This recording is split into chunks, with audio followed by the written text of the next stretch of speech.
ஒரு பையனுக்கு sports car மேலே ரொம்ப ஆசை. அவர் பெரிய பணக்கார விட்டு பையன். அவன் என்ன பண்ணுறான், அவங்க அப்பா கிட்ட ஒரு ஸ்போர்ட்ஸ் கார் கேட்குறான். இது ஒரு வெளிநாட்டு கதை, அதனால அது ஸ்போர்ட்ஸ் கார். நம்ம ஒரு இருந்தால் பைக்குன்னு வச்சுக்கலாம்னு வச்சுக்கோங்களேன். ஒரு ஸ்போர்ட்ஸ் கார் கேட்குறது. அப்போ அவர் சொல்கிறாரு, நீ இந்த டிகிரியை நல்லபடியாக படித்து முடிச்சுட்டு என்னைக்கு அந்த பட்டத்தை வாங்கி கொண்டு வருகிறாயோ அன்றைக்கு உனக்கு ஸ்போர்ட்ஸ் கார், இது என் உறுதி அப்படின்னு சொல்கிறார். பையனுக்கு நம்பிக்கை வந்துருச்சு. சரி, அப்பா ஸ்போர்ட்ஸ் கார் வாங்கி தரேன்னு சொன்னார், எங்கிறதுக்காண்டியாவது படிப்போம்னு சொல்லிவிட்டு கிடுக்கிட்டுன்னு நல்லா படிக்கிறான். அவன் கண்ணு முழுக்க அந்த ஸ்போர்ட்ஸ் கார் சிகப்பு கலரில் ஒரு வண்டி வந்து வாசல் நிற்கிற மாதிரி அவன் கற்பிதம் பண்ணி கொண்டே இருக்கான்.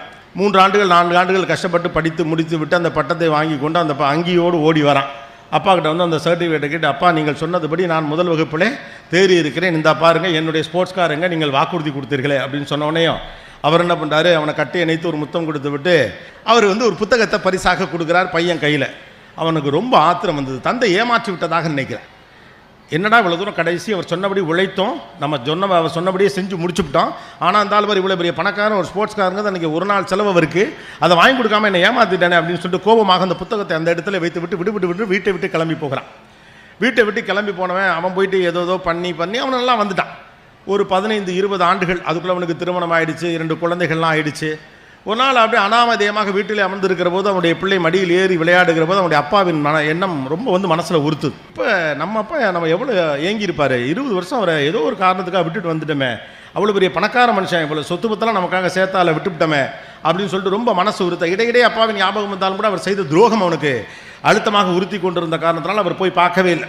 சரி, அப்பாவை போய் பார்ப்போன்னு கிட்டத்தட்ட 20 ஆண்டுகளுக்கு பிறகு கிளம்பி தன்னுடைய சொந்த ஊருக்கு போகிறான். ஒரு 500-600 மைலுக்கு அப்பாற்பட்ட ஒரு இடம். அங்கே போனால் அந்த பழைய பங்களா அப்படியே இருக்கிறது. வீட்டுக்குள்ளே போகிறாரு. அவர் சிறு வயதில் இருந்தபோது சிறு வயது பிள்ளைகளாக அங்கே வேலை பார்த்த சில பேர்லாம் பெரிய ஆளாகி அங்கே இருக்கிறாங்க. அப்பாவுடைய போட்டோ இருக்காங்க. அப்பா செத்து போயிட்டார், அப்பா அவுட்டு. ரொம்ப வருத்தமாக இருக்கு. சரி, இந்த மனுஷனை விட்டுட்டோமே, ஏதோ ஒன்று ஸ்போர்ட்ஸ் கார் கிடைக்கல, திட்டிருக்கலாம், இல்லாட்டி ஒரு வெயிட் பண்ணியிருக்கலாம், நீங்கள் வாங்கி தாப்பா தந்தாகணும், சண்டை கிண்டை போட்டிருக்கலாம், இல்லை அழுதுகிட்டு 2 நாள் கோச்சிக்கிட்டு வீட்டை விட்டு வெளியில் போய்ட்டு 2 நாள் கழிச்சு திரும்ப வந்துருக்கலாம். இது என்ன மூர்க்கத்தனமான கோபம். ஒரு தந்தை இழந்து விட்டோமே, இந்த மனுஷன் நம்மளை எவ்வளோ தேடி இருப்பார்னு ரொம்ப வருத்தத்தோடு தந்தையின் பக்கத்தில் நின்று மனம் வெதும்பு அப்படி பார்த்துக்கிட்டு இருக்க பக்கத்தில் அவர் கொடுத்த அந்த புத்தகம், அவன் கோபமாக வச்சுட்டு போன புத்தகம் அங்கே இருக்குது. அந்த புத்தகத்தை எடுத்து அப்படியே புரட்டிக்கிட்டே தந்தை நினைவுகளோடு பார்த்துக்கிட்டே இருக்கான். அப்படியே புரட்டுறான். அப்படியே புத்தகத்தை வரப்போ கடைசி பக்கத்தில் பார்த்தா அவர் அந்த ஸ்போர்ட்ஸ் கார் வாங்கினதுடைய பில்லு அதில் இருக்குது. கொஞ்சம் பொறுமையாக இருந்தால் நமக்கு தேவையானது ஆட்டோமேட்டிக்காக கிடச்சிடும். 2வது முக்கியமான விஷயம், கடவுள் நீங்கள் கேட்பதை உங்களுக்கு பிடித்த வடிவத்தில் கொடுப்பார் என்ற அவசியம் இல்லை, அது வேறொரு வடிவத்தில் உங்களுக்கு கொடுக்கப்படும்.